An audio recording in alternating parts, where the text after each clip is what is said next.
You are now watching Highly Respected with yours truly, Miss Streetz. And today I have a dope interview with rapper Kapitol P.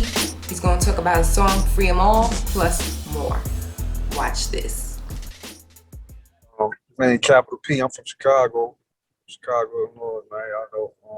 Currently residing in Atlanta. I just came home about 4 or 5 months ago from federal institution. Unfortunately, I did about 9 years in the feds. I just came home about 4 or 5 months ago. Right. I definitely read that. You said what? I'm sorry. Nah, go ahead. No, I said, yeah, I did read that. But I also seen that you spent some time in Jersey as well.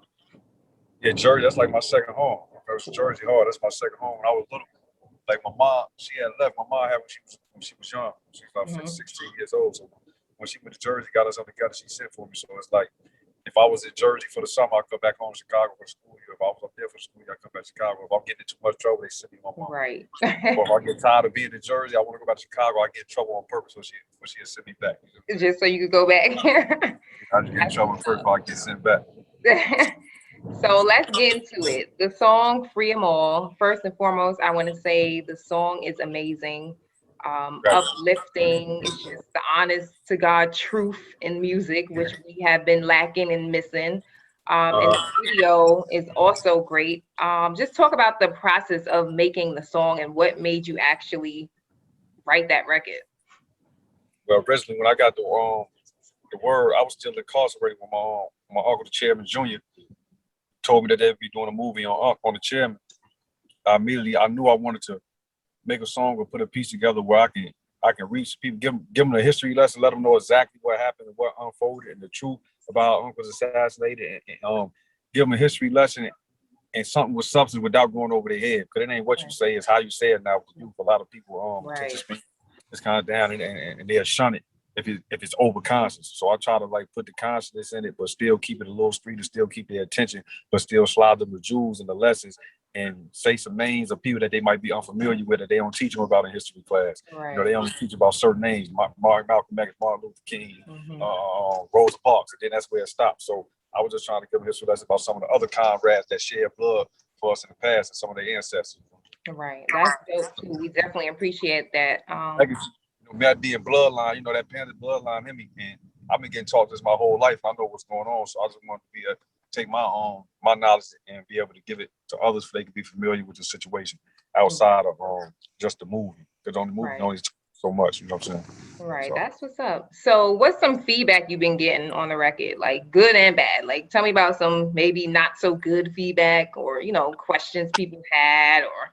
Oh, well, you know, now, like they want to hear this type of beat and you got to find this in there and, you know, that's might be too much substance. Like that's the problem. Right. Everybody talking about the same shit. Y'all ain't giving nobody no substance. Y'all not giving them the real. Y'all telling them one side of the story and you're not giving them the history of their forefathers and the ones that came before. And that's why a lot of youngsters don't even respect the old heads that paved the way. How you not gonna respect something that came before you and treaded the muddy water before you and laid the way? So it's like I'm not trying to do what everybody else doing.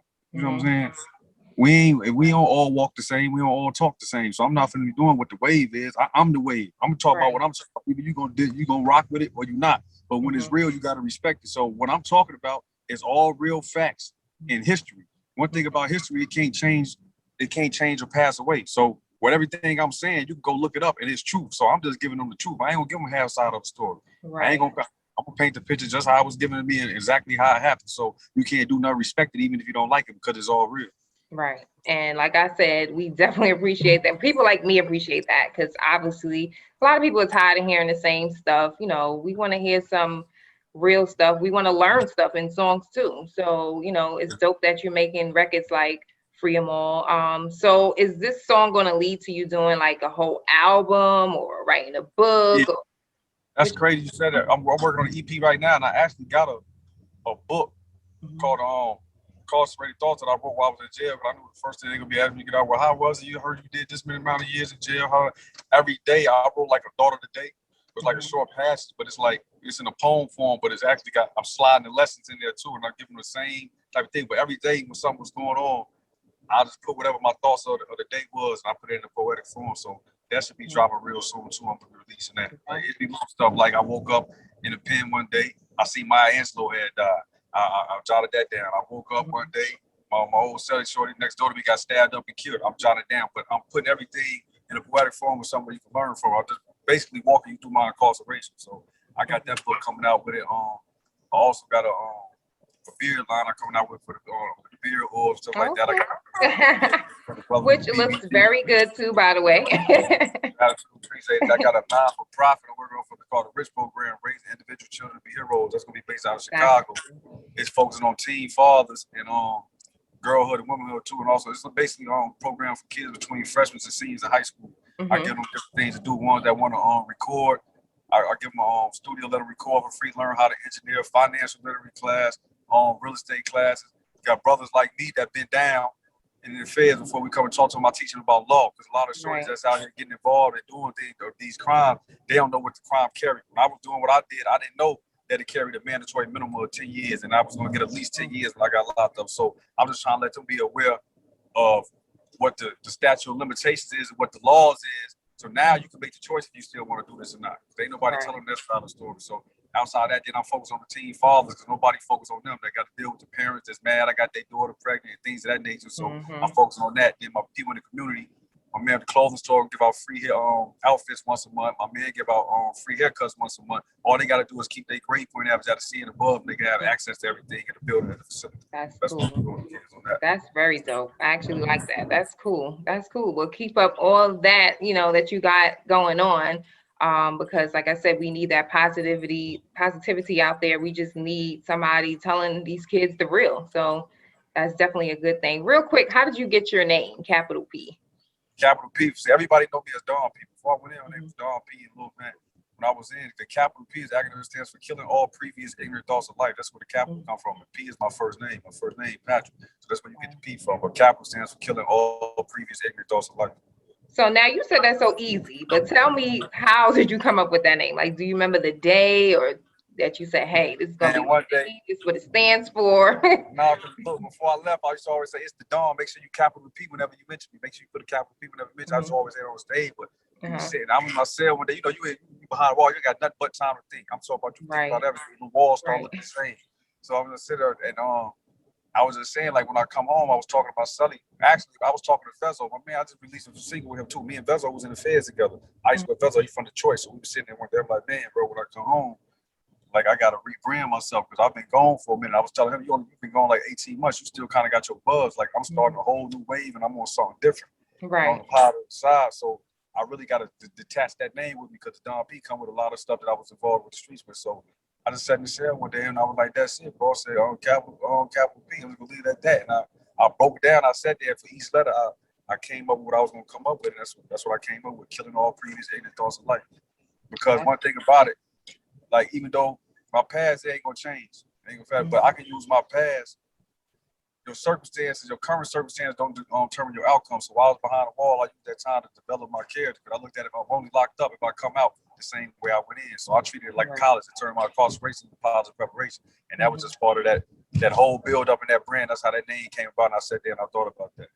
Right. You can't give me like too much time to think. You got to think about like, man, some of our most positive influences in the world as Black man came was once called it from Martin Luther King to Nelson Mandela to Malcolm X. It was all incarcerated one time. Cassius Clay, like, well, I don't know, everybody was incarcerated at one point in time in their life. You know what I'm saying? It just depends on how they use that incarceration. So I ain't never looked down on myself because I was behind the wall. Right.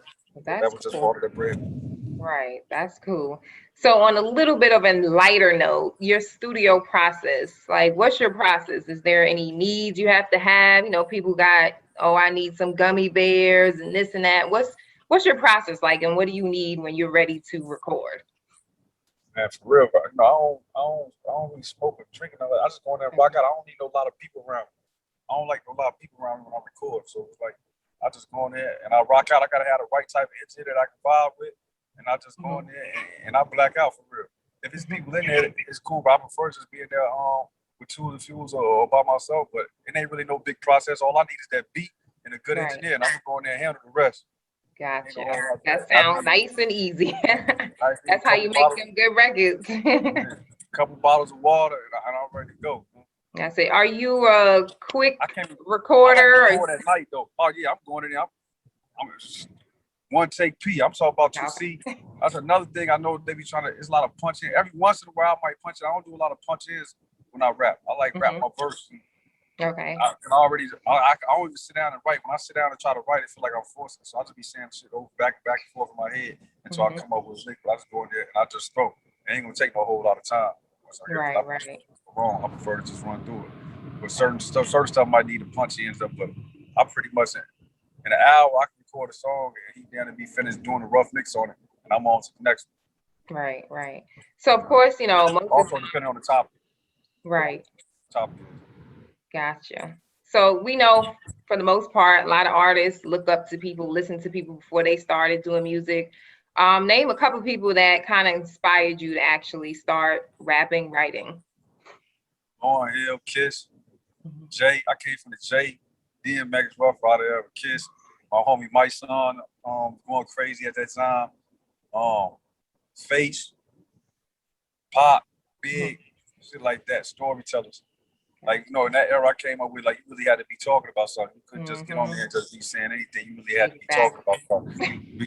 It was listening. What he's saying. And how your wordplay was and how you was putting together meant something. So I came from that era. You know, Jay the Kids, Jay, like I said, Fab. But I always liked Lauryn Hill.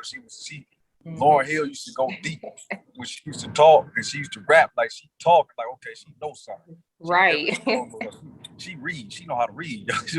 Right. She paints. She giving you history lessons when you talk. So I always like knowing how she was putting the pieces together. Mob style. I like the Lord Tariq back in the day. I used to listen to a lot of LC back in the day. Lord Tariq and all right. Yeah, like that's a lot of real hip hop. Yeah, that was a real hip hop. Then at the crib on my side, you know, we had Twister, Crucial Conflict. Is that nation? Hey. I remember that A in the middle of the barn. Yeah, A in the middle of the barn. That's my song. You know, that's a classic right there. But yeah. That's what's up. Yeah, I was pretty much Jay and Crazy. Pac too, but I used to listen to a lot of 8 Ball, MJG when I was little too, though, for Suave albums. Right. So you was everywhere, north, south, east, west. Exactly. Which is good. I was been bouncing around. So how about now? You know, because you know, music is different. Like we said, people ain't saying stuff. But so who are you listening to now? Let's say that. Man, it depends on where I'm going and what mood. Man, I really don't be listening to a lot right now. It's I Cole. I mess with Cole. Yeah. I mess with Kendrick. I throw money. I little money bag here and there. A little Gotti. I mess with Durkio from the city. I mess with Durkio. Durkio Herb. One of the main artists I was just rocking out with, he got killed in Chicago though. He was just finna buzz on named Young Trello. I was listening to a lot of Trello. I'm trying to think I mess with Dave East. Dave East go crazy.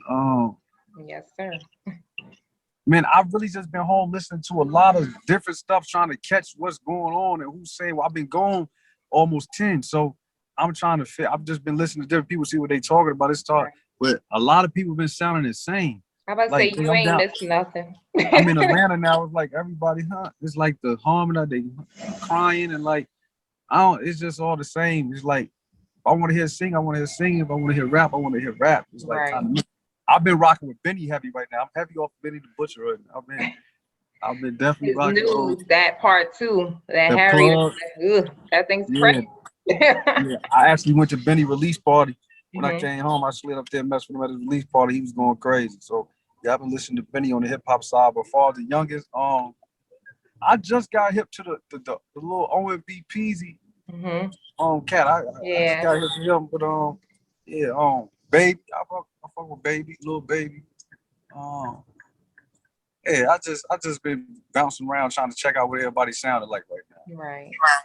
Well, we want to hear what you sound like, so we ready for that heat. We ready for them albums, them EPs, them videos. Speaking of the video, I did want to say something real quick about Free 'Em All. Did you actually come up with that treatment for the video? Yeah, I gave my man Will Gates that did the video. I gave him my vision and exactly what I want, and I told him I definitely had to go to the homeland. I had to go out there to Oakland and get Huey, the minister Huey P, and them people in there where they chapter started at. You know, touching Chicago. Chicago, make sure I got both chapters and the historical sites in there. But as far as that was all his work, as far as putting it in the screen. I told him I want that old school black white light, but putting them in the screen and coming up with that inside the TV, that was kind of his genius right there. He put that together. I just gave him a vision of how I wanted. Everything else so far in the screen and things of that nature, he did that himself. He came over there. That's why I went and got him for the video. He from my city. He kind of familiar with what's going on. I know he was going to put his all into it and make sure the piece made sense. So that's why I went and got Will for that video. Plus, that was the last person to shot my video before I left. He shot my last video with Paul K's song called Keep It 100. So I said, yeah, I definitely got to get Will on this. But it was kind of hard because Will was kind of busy. Luckily, they pushed the Grammys back. He had to go to the Grammys that weekend I was shooting. If you had the opportunity to work with you can only pick one artist now. I can't let you pick more than one. So, dream collaboration, you can only pick one artist. Who is that? And you gonna do that like that? You can only pick one. I'm making it hard. One person. That's still here. Yes, I mean, yeah. Damn, you did that like that. You gotta think on that one. Nas or Jay? You can only pick one. One. So which one? Man, that's hard, Trina. Which one out of those two? Man. Then I got a third one in mind. Man, that's crazy. Okay, so you know for sure Jay and Nas, right? Yeah. Okay. Whose albums you have the most of? Depend. I got all the albums, both of them. It With depends equal on amount. You have more Jay than Nas or more Nas than Jay albums? Like them the sparring partners. That's why I go get the spar to sharpen my sword. Okay. So who you like right now, in my generation, whatever, I want to rock with Kendrick or Cole though. I'm gonna say I'm gonna just say I'm gonna have to go with Nasir, man. I'm gonna have to go with Nasir. Yes, Queens. That's where I'm from too. So I'm glad you picked. Good answer. Queens time. What you from? Good answer. No. Rossdale, Queensbridge, where you? But I'm from Lawton. Yeah. Okay. So, say no but more. My old head Ronnie Bump would have got mad at me, man. But that would be dope though. Kapitol P and Nas. That would actually be dope. So yeah. Hopefully we'll hear that soon. So really, I didn't say Nas better than Jay or nothing. I know. We know you ain't say that. We know you didn't say that. All right, so we're gonna wrap up the interview, P. But real quick, plug in all your social medias, any upcoming shows or events you're gonna do, music releases. I'm gonna do a live streaming virtual concert probably on May 1st. Okay. My website is capitalpmusic.com, KAPITOL music.com. My Instagram is capital_P. And the Freedom All and the Principles is streaming on all platforms right now. Apple Music. You still with me? Yeah, Apple Music, iTunes, on all the platforms. And I just released a video 2 days ago. Me and Iceberg Vessel called Members. That's all. That's what I got going on right now. I've seen that. I watched the video. I like it. And appreciate it. Even when I get on my street here, if you hear me talk about something, it's either something I've been through and went through already. I've never glorified that, but it's a difference of glorifying something to talk about something you went through. Right. So just because I'm talking about something, I ain't telling the shorty to go do it. I'm just telling what I've been through and what I did. But I can say that without glorifying it. Right. Because one thing I got to do, I got to give them all love to bring them in to listen to me. I got to let them know I'm one of them. I was a stepper. So I let them know, like, now I'm in the same lane you was in. I just switched over, you know what I'm saying? So sometimes I got to get on that level to make sure I can touch them and reach them and grasp them if they can grasp what I'm saying, what's going on. Right. But yeah, that's like a more on the street level, that song I just dropped with him. That was like on another type of level. But that's pretty much what I got going on now. Then also the beer oil will be dropping next. That'll be on my website. It'll be on Big Beer Game in a week. I'll be dropping the beer oil and products, things of that nature. That's what's up. Well, congratulations on everything you're working on and future things that's going to happen for you, because I don't see nothing but the best coming up for you. So once again, thank you, Capital P, for locking in with me and giving the people an inside look into your life. And make sure y'all go support Capital P right now. Download, stream, share the song, free them all. Yeah, And free them all, man. Some people go rock with me. I'm all solid, man. Face good, paperwork good, everything good with me, right, man. Go right. rock That's with me. up. Appreciate you having me. All right. Thank